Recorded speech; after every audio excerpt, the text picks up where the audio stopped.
This is an example of a Key Stage 2 reading, writing and maths Venn diagram that I've created using Power BI from data that in this case has come direct from the SIMS database, but could actually come from any of the MISs that are currently available. And it's a really good, useful report. This is just one page that's just focusing down on Key Stage 2 results. We set it up so that you can choose to analyse a year group at a time if you wish, or you could choose the whole school as well. That's an option too. If I just wanted to, for example, focus in on year 8, I could choose the whole of year 8, or I could choose an individual registration group in year 8 and just analyse the pupils in that one registration group. And you can see the Venn diagram automatically updates as we go along. And also gives us the option of comparing different groups of pupils. So there's just the girls in year 8, for example, and here's just the pupil premium pupils in year 8. And there's an option to look at different ethnicities as well, and the ethnicity filter, which is just here. At any stage, depending on how your Power BI report has been set up, there are also additional filters available. For example, here, I've got some SEN filters on there as well, which I could apply. So if I choose not SEN here, this will now adjust to show the pupils in year 8 who are not SEN pupils and gives me all their facts and figures. Once I've identified a group of pupils, say these 3 pupils here, these are the 3 pupils in year 8 who got writing but didn't get maths and didn't get reading, and we might want to know who those 3 pupils actually are.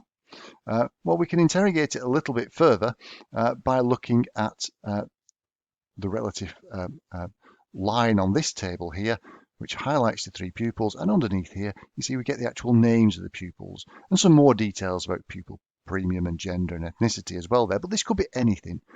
We've also set up this table at the bottom so that if you hover the mouse over a name, it gives you a little photograph of the pupil as well. So you can see how by combining Power BI with our pupil information system, be it SIMS, be it Arbor, be it Bromcom, or any other pupil information system, we can easily get at data like this. And although creating an analysis like this takes a little bit of practice, once you've mastered some basic skills, it doesn't take longer than about half an hour to assemble all the different components of a page like this. You'll find out how to create pages like this on my website, so please do click on the link. And now for those of you who want to find out how to create a page like this, watch the remainder of this video, and over the course of the next 15 to 20 minutes, I'll show you how you can pull this together.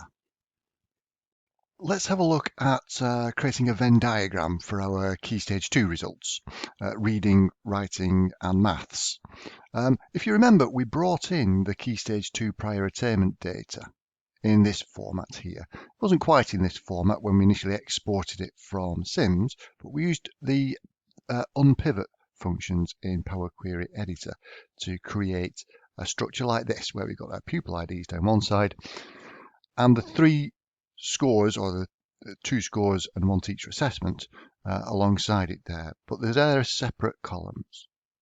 And one of the reasons why we unpivoted it and put them as separate columns is because we often want to look for a particular pupil. Have they got reading? Have they got maths? Have they got writing? Yes or no? And one purpose of that is so that we can create a Venn diagram that at the intersection of the 3 circles shows us the pupils who've got all 3. So we're going to introduce Venn diagrams. Now, Venn diagrams you won't find in this list of visualizations here. That's because it's not part of the standard set of visualizations that Microsoft provides us with. It's actually a third-party visualization created and not sold, it's free, but released by a third-party company. So I'm going to click on the 3 dots there and click on Get More Visuals.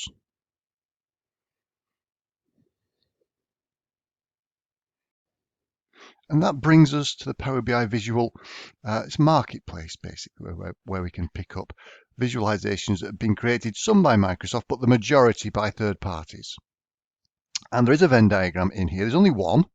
We don't have much choice when it comes to Venn diagrams, but you can use the search there, and it's this one, the Venn diagram by Mac Software. And if we want to add it to this report, it's a simple matter of clicking the Add button. This will just add it to this one report, and the other reports that you create with Power BI, you'll have to add it again. But it's a quick process. You'll see that was very quick. The visual was successfully imported into this report, and there we can see it. It separates itself out slightly from the other visuals, but there it is. Now, you can look online for help with this visualization, and Mac software provides some short YouTube videos, but it's not the most well documented visualization. But here's how I've got it to work with our data. The important thing to realize with this visualization is we've got to present our data to it in this format. So it has to be summarizable into a format that looks like this. So we've got to have the 3 columns lined up. It will take 4. If we wanted to introduce a 4th subject, SPAG, for example, would be the obvious one, GPVS will be the obvious one. We can do it. It will take 4 circles, but no more than 4. So there's no 5 circle Venns in this particular visualization. But whatever we do, we must provide it with a table, if you like, that's summarizable into this format. So you can see there, using the word no, N-O, and the word yes, Y-E-S. Y and N doesn't work with this visualization. You could also use ones and zeros instead of yes and no, or you can use true and false. Those are also fine. So we present it to the visualization in this format, so it knows which circle to create, and it knows how many pupils to put in that particular intersection. So at this intersection, these are the pupils who won't be in any of the circles. These are the pupils who will be right in that central section, who've achieved all 3. So it's got to be like this. This is basically going to be a measure to count up the number of pupils, and these are basically going to be columns that we're going to need to create. So the first thing we need to do is create 3 columns that say yes or no, or 1 and 0, or true and false. But I'm going to stick with yes and no for each of these subjects. So it's back into Power BI. So here I am back in Power BI, and just a little bit of a refresher here. Remember, we created these columns called prior attainment to put them in the high, middle and low categories. And if you remember, we created a calculated column that looked like this. So we're basically using 2 if statements and nesting the second if statement within the first if statement to give us these different scenarios where the score was greater than 105 for high, greater than 95 for medium, and everything else for low. So a similar approach we're going to take again, but we'll create 3 columns that just have yeses and nos in them. So what I'm going to do here, I'm going to go across to the Key Stage 2 prior attainment column and create a new column. Again, it's not a measure, I don't think, this, because it's basically got to be done at the pupil level. So I'm going to choose a new column.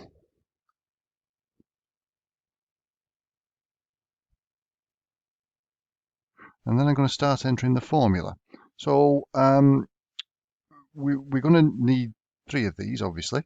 And I'm going to call it Key Stage 2. Maths is the first one. Expected standard. So it's the expected standard is 100 points or higher. I'm going to put a question mark after it to indicate that it's a yes, no, or I could put yes, no, or something like that. I'll just put a question mark at the end of it for now. And it's a simple if statement. It's actually simpler than the high, medium and low statement because you only need the one. So if I start typing in if, then the logical test is if the maths scaled score. So if I start typing in maths, I think it'll probably pick it up. There we go. Maths scaled score. I'm putting a space in there. I think it's greater than or equal to 100, and it's a number 100, so no need for quotes around it. And then we put a comma in, and then we give it the result if true. If it's true, we're going to say yes, they have achieved it. And yes, of course, has to go into quotes there. Then a comma, and then we move on to the result if false, and then the word no. And that's it. That's all we need to do. Let's try that. Let's just accept it. So this should just a simple text column with yes or no on the end of it. And of course, it's always good to show it on a table just like this one. So I'm going to take off those prior attainment ones, which is that one and that one. I'm going to add our new column. There we go. So we've got our first of the 3 columns. So now all we need to do is repeat that 2 more times for reading and for writing. So feel free to fast forward a little bit through this because basically it's the same formula. So if I click on new column again,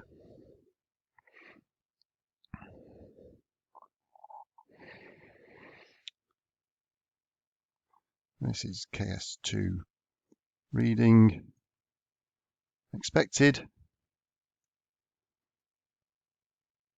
standard. Oops. And then an if statement.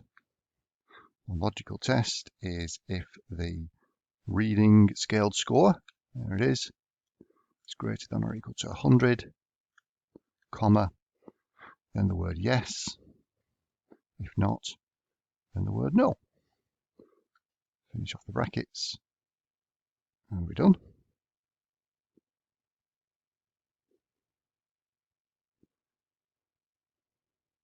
Add that one to our list, and just do a little sanity check on it, just to make sure there's 2 pupils there whose reading scale score is below 100, and they've come up as no there, so that's looking good.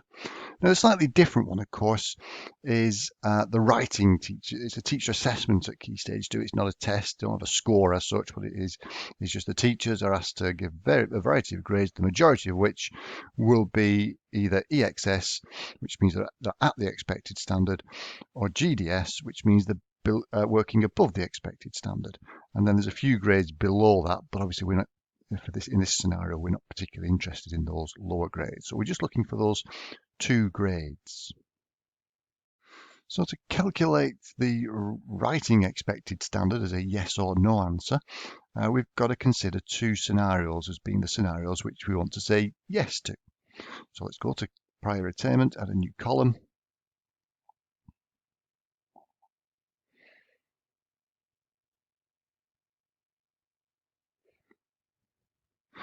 And give it a name, Key Stage 2, Key Stage 2 writing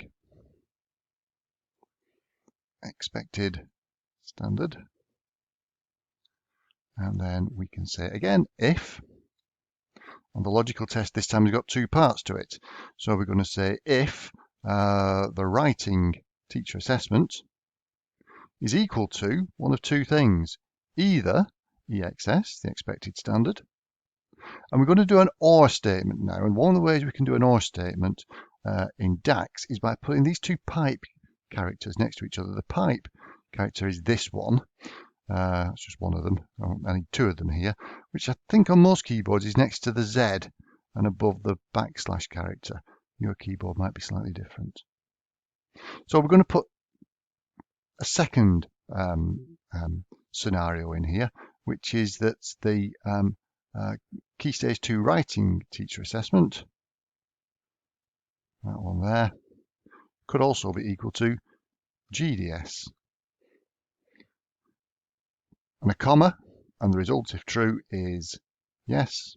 Another comma, whoops, didn't put quotes in it. And comma again, and no, again with the quotes on. So let's try that out. Best way to do that is to put it on and make sure we get a mix of yeses and nos. There it is. Let's add it to our table.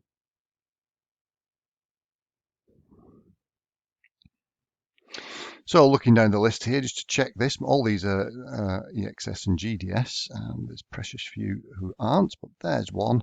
So there we go. So it's no there because it's a D for presumably disapplied or something like that. So yeah, check your roll, make sure it all makes sense. That should be there or thereabouts.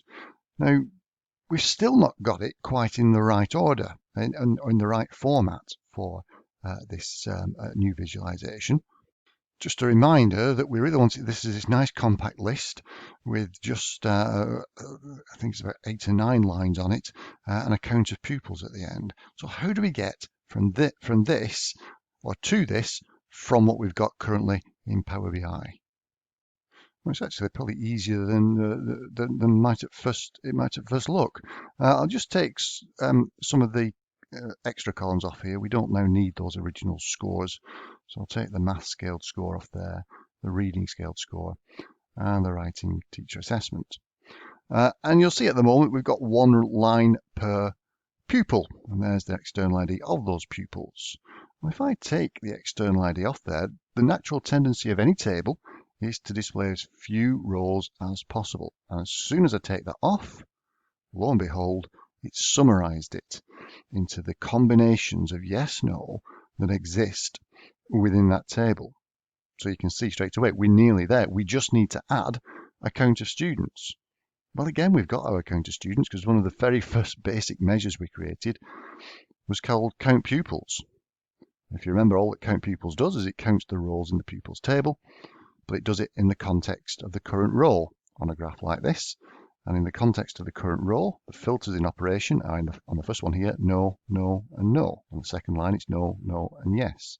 So we should just be able to add this to our table, and lo and behold, we've got what more or less we had on that spreadsheet. We do have at the start, though, something rather, well, at first sight rather odd. We do have a lot of pupils for whom those three are blank. And those, of course, are pupils who don't have any Key Stage 2 results in that format. So they are pupils possibly using the old levels and possibly archived pupils as well. But for the vast majority of our pupils, we do have, or current pupils, we do have Key Stage 2 results in the right format to create an entry there. So we've done the hard work there. That's brilliant. It should now be quite straightforward to add this table, or the data in this table, to the visualization. So let's put the visualization onto our sheet of paper. There it is. Click into some blank space, add it on here. Let's make it reasonably big. That's less important now, so let's make it nice and large there. There we go. There we are. There we have it. So what do we need to do? Highlight it first of all, and you see there are only two things we need to worry about: the category and the measure. The category, just make this a bit bigger temporarily. The categories that it refers to are these column headers here.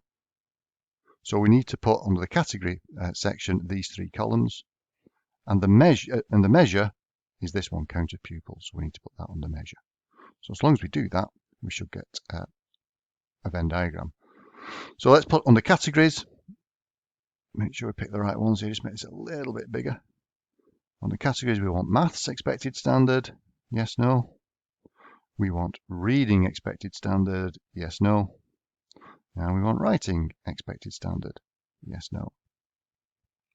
And all we need to do is go up to our count pupils measure and drop that onto the measure. And there we go. Just delete this one for now. We don't need that table anymore. Make this a bit bigger. So now we have a Venn diagram with our numbers in it. Now, because the Key Stage 2 prior attainment table in our model is linked to the pupil table, we should be able to filter by data that's in the pupil table. Let's just try that, because there'd be no point in having a visualization like this and not being able, for example, to filter by boys and girls, by all the usual kind of things. So let's just first of all see if we can put a filter on there by gender. And is it responsive? Let's see. So this should be just the boys.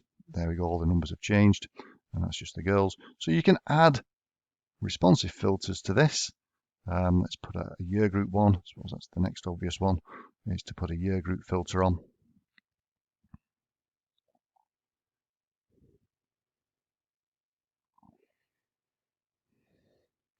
So you can filter on all the year groups. I would also perhaps on this page filter it so it's just showing pupils who are currently on roll, but that's entirely up to you. And there we go. There are various different formatting options if you look under the formatting tab. So you can change the data colors. I don't know why, but I just dislike those data colors. So something a little bit more user-friendly. I do tend to go for these bright primary colors because the intersection, of course, is important here. The colors that are mixed at the intersection of these circles, I think, is important. So I do often go for just some broad, really straightforward primary colors, which I think merge very well to give us different colors at the center. Looks like a test card now. But you get the idea. So there's loads of formatting options under there. you can change the opacity of the overlaps there. You can turn off the labels within the intersections there. And as per usual with these, the tiny print, so you can make the actual text that little bit bigger. You can change also the location of the legend, and indeed you can turn it off completely if you want to, or you can change its position, do whatever you need to do. So there you go. That's how you do a Venn diagram in Power BI using an imported visualization.